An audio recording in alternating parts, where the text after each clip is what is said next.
안녕하세요. 제주도 이주 이민 컨설팅 가온부동산 대표 최재원입니다. 오늘은 이주 컨설팅 세 번째 시간, 제주도 바닷가 지역을 한번 살펴보도록 하겠습니다. 주의하셔야 될 거는요, 이 제주도가 동서남북으로 다 걸쳐 있는 이 삥 둘러져 있는 바닷가가 특색이 다 다릅니다. 간단하게 얘기를 들면요, 동북쪽 함덕 해수욕장을 기점으로 해서요, 구자, 월정, 잘 아시는 월정리, 평대리, 세와리, 이쪽은 또 산호사 지역입니다. 한마디로 바닷빛이 에메랄드빛 지역이라고 보시면 되고요. 북서쪽은 일부는 에메랄드빛 바다가 있고 나머지는 또 검푸른 바다입니다. 또 남서쪽은 또 다릅니다. 이쪽은 또 원해를 접하고 있거든요. 바다도 좀 세고요. 그래서 제주도 바닷가가 그냥 다 똑같을 것 같지만 각각이 다 특색이 있고, 특히나 관광객들이 이동하는, 한마디로 드라이브 코스는 또 중간중간 끊어져 있기 때문에 어느 곳이 정착하면 좋으신지, 특히나 영업하실 분들, 바닷가를 접한 곳에 내가 파스타 가게를 한번 차려봐야겠다, 아니면 커피숍을 한번 차려봐야겠다 하는 분은 좀 유의해서 들어주시면 많은 참고가 되실 겁니다. 자, 첫 번째, 제주국제공항을 기점으로 해서 시계 반대 방향으로 한번 살펴보도록 하겠습니다. 첫 번째입니다. 제주국제공항을 기점으로 서쪽으로 약 한 15km 정도를 하면 애월항과 각지해수욕장이 나옵니다. 차량으로 이동 시간은 한 15분에서 20분 정도 되는데요. 그 중간에 있는 제주도 드라이브 코스 1위입니다. 1위. 하귀 애월간 해안도로입니다. 하귀 애월간 해안도로는요, 제주도 바닷가 중에서 특색 있는 점이 절벽 해안가라는 겁니다. 절벽 해안가. 그래서 기점은 하귀에서 시작을 해서요, 이 동기, 하귀 옆에가 동기고요. 하귀를 기점으로 해서 바닷가를 접해서 라운드로 계속 이어져 있습니다. 이곳은 얼마나 펜션이 많냐면요, 제 판단입니다만은 제주도 펜션의 거의 한 절반 이상이 여기 몰려있다고 생각하시면 됩니다. 예전부터. 그러다 보니까 하귀 애월간도로는 인기 코스입니다.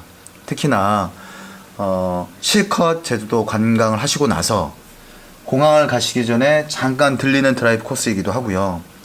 공항에서 내려서 그 제주도 왔다는 기쁜 마음에 한번 해안도로를 이렇게 돌아서 지나가는 코스이기 때문에 가장 먼저 뜨기 시작한 도로가 바로 하귀 애월간 해안도로입니다. 제가 처음에 입도했을 8년 전에는요, 하귀 애월간도로에 접해 있는 땅이 평당 한 50만원 정도 됐습니다. 물론 작은 땅은 없는 편이었는데요, 그래도 큰 땅, 900평 하는 평당 30만원 정도. 그럼 지금은 얼마냐? 한 평당 500에 줘도 구할 땅이 없습니다.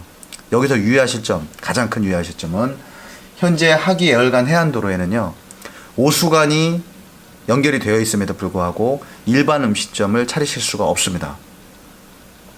이 점 반드시 유의하셔야 되고요.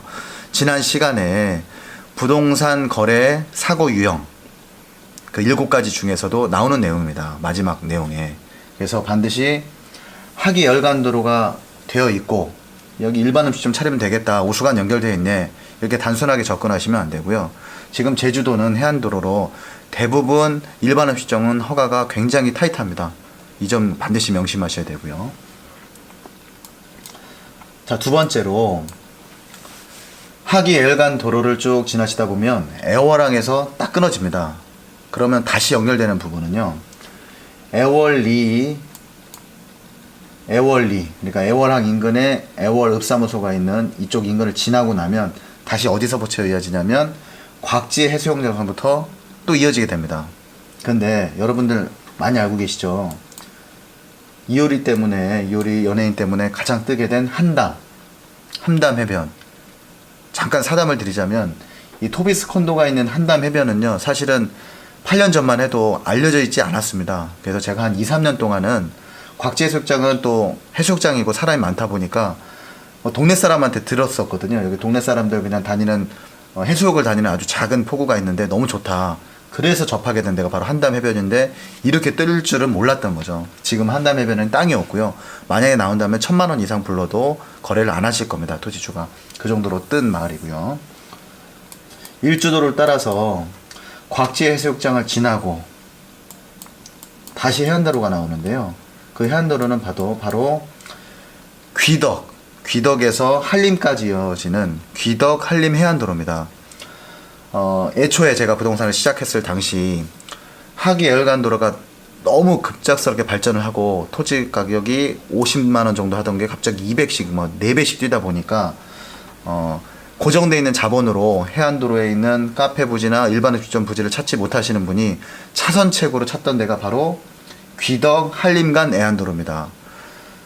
여기의 특징은요, 하기 애월간 애안도로는 기암 절벽, 그러니까 절벽 위에 도로가 이렇게 뚫어져 있다면 귀덕 한림 해안도로는 그냥 평지입니다. 바닷가가 그냥 바로 차에서 그런 평지로 보이는 그런 해안도로가 연결되어 있고,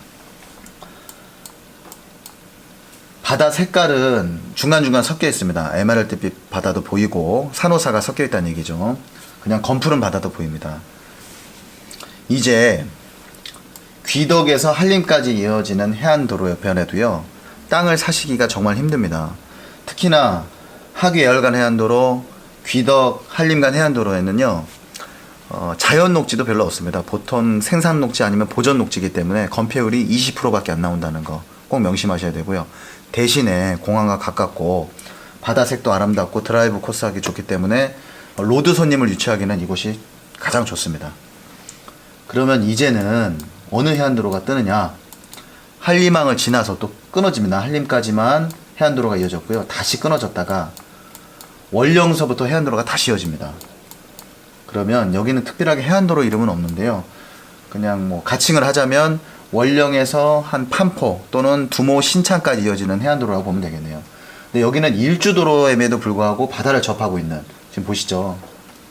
요즘에 가장 핫한 판포포구입니다. 판포포구. 바다 색깔이 아주 아름답죠. 판포포구 이어지는 이 해안도로가 절경입니다. 절경. 그냥 드라이브 코스로는 아주 제격이고요. 그 다음에 이어지는 도로 한번 설명드리겠습니다. 그 다음은 두모를 지나서 신창, 한경면 사무소가 있는 신창을 지나고 나면요, 바로 바다목장 코스로 들어가는 용수 해안도로가 나옵니다. 용수 해안도로. 신창, 정확하게는 신창 용수간 해안도로인데요, 신창리와 용수를 이어줍니다. 여기는 한 2년 전부터 뜨기 시작했습니다. 그전에도 워낙 절경이기도 하고, 특히나 신창 풍차 해안이라고 하죠. 풍력발전소가 있기 때문에 사진을 찍으면 밋밋하지 않고 아주 이쁜 풍차가 꼭 바람개비처럼 배경 역할을 해주던 곳이었는데요. 불과 한 3, 4년 전에 웨딩 촬영하시는 분들이 한두 번 오셔서 이렇게 촬영을 하시기 시작했는데, 이게 소문이 나다 보니까 관광객들이 그냥 서쪽을 지나가게 되면 그래도 한 번은 드라이브 코스로 들리는 곳. 하지만 하기 애월간 해안도로나 또는 귀덕 한림간 해안도로하고는 또 차원이 달라서 영업을 하시기에는 아직까지는 적합하지 않습니다. 여기다 만약에 뭐 휴게 음식점을 차리신다면 다시 그 가게가 잘 될 수 있게 활성화시키는데 기간이 좀 많이 걸립니다. 로드 손님이 있긴 하지만 쉽게 들어와서 식사하시거나 차를 마시는 곳은 아니라는 점, 그 점을 좀 기억해 주셨으면 좋겠고요. 신창 용수간 이어지는 해안도로가요, 또 끝까지 이어지지 않습니다. 차기도를 앞에 두고 용수리까지만 이어져서 다시 또 일주도로 나옵니다. 일주도로 나와서 당산봉을 거쳐서요, 다시 수월봉 쪽으로 들어가시면 해안도로가 이어지긴 하는데, 여기서부터는 어디까지 이어지냐면요, 이 해안도로가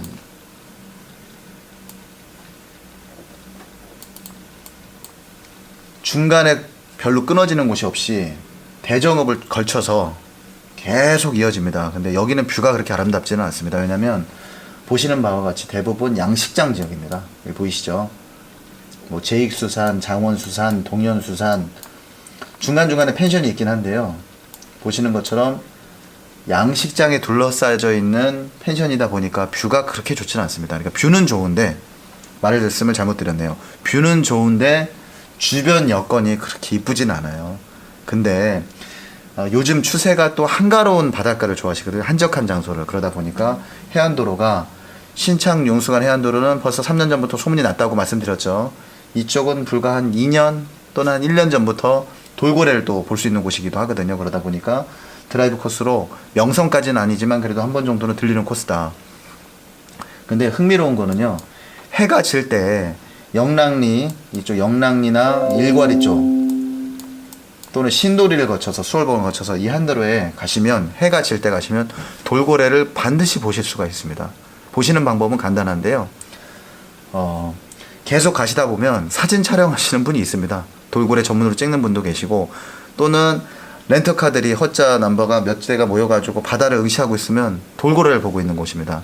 한마디로 돌고래가 제주도에서 가장 출몰이 잦은 지역, 또는 거의 상시 거주하는 지역인데요, 주로 볼 수 있는 시간대는 해가 질 때입니다. 해가 뜰 때보다는 해가 질 때 돌고래가 유영을 하기도 하고, 본류를 따라서 이동을 하기도 하고요. 먹이가 발견이 되면, 특히 먹이라는 게 이제 한치나 뭐 이런 잦은 멜대를 마련하게 되면 뱅글뱅글 돌면서 한 수십 마리가 먹이 활동을 하는 것을 직접 보실 수가 있습니다. 저 블로그 가온부동산 가온하우스 블로그에 들어가시면 제가 촬영한 영상들이 여러 개가 있습니다. 한번 보시면 좋고요. 반드시 제주도 남서쪽을 이동하실 적에는요, 차기도에서 남서쪽으로 마라도나 삼방산 쪽으로 이동하실 적에는 꼭 들러보시기를 권해드립니다. 왜냐하면 해가 질 때쯤이나 또는 대낮이라도 돌고래를 보실 확률이 김영이나 이 구조 쪽보다는요, 또는 애월보다는 훨씬 높습니다. 여기서 힌트 하나, 한여름에 한치철이 되면요, 이 돌고래들이 이쪽으로 이동을 합니다. 왜냐하면 돌고래들은 한치를 가장 좋아하거든요, 오징어 종류를. 그래서 돌고래를 보시려면 한여름에 오신다면 이쪽이 제일 어장이 형성이 많이 되는 곳이거든요. 특히 애월항 인근에 있는 고넬이라는 곳에. 그래서 이쪽으로 가시면 또 돌고래를 보실 수 있습니다. 그러면 한 6월에서 한 9월 정도 되겠죠. 근데 한치가 돌아다니거든요, 이쪽으로. 뭐 제가 워낙 낚시 매니아라고 말씀을 드렸습니다. 그래서 한치가 이쪽에서 수온에 따라서 또 이렇게 이동했다가 다시 한 일주일이나 2주 간격으로 이렇게 다시 돌아오는데요, 한치가 잡히는 곳이다 그러면 돌고래가 그쪽으로 이동을 했다고 생각하시면 아주 편합니다. 그래서 여름에 혹시라도 돌고래를 내가 보고 싶다 그러면 한치를 따라 이동해라. 과예적인 말씀을 좀 드렸네요. 자, 오늘은 사실은 3편으로 이 전체를 다 설명을 드리려고 했었는데요, 설명을 드리다 보니까 뭐 재밌는 얘기도 중간중간 껴있고, 제가 또 낚시 매니아다 보니까 낚시에 관련된 이야기도 하다 보니까 벌써 시간이 많이 흘렀습니다. 그래서 다음 얘기는 서귀포 남쪽서부터 구자 정도까지 이렇게 훑어 올라갈 텐데요, 여기도 재밌는 얘기가 많습니다. 특히나 낚시에 관련된 내용, 뭐 본류라든가 한겨울에 또 잡히는 뱅에돈 포인트도 있고, 부동산하고는 좀 상관은 없지만 기후에도 또 관련이 돼 있고요, 정착하시는데도 분명히 도움이 되리라고 봅니다. 왜냐하면 난류가 흐른다는 거는 기후가 온화하다는 얘기일 수도 있으니까요. 그래서 다음에는 제 사담이 또 다음에도 많이 들어갈 텐데 기대해 주시고, 마라도서부터 남서서부터 이렇게 훑어서 절반을, 저 구자까지요, 김영이나 이쪽까지 절반을 이렇게 훑어서 또 재밌는 말씀, 또 다양한 정보를 또 알려드리도록 하겠습니다. 오늘은 이걸로 마치도록 하겠습니다. 구독은 신뢰입니다. 좋아요는 응원입니다. 응원 부탁드립니다. 감사합니다.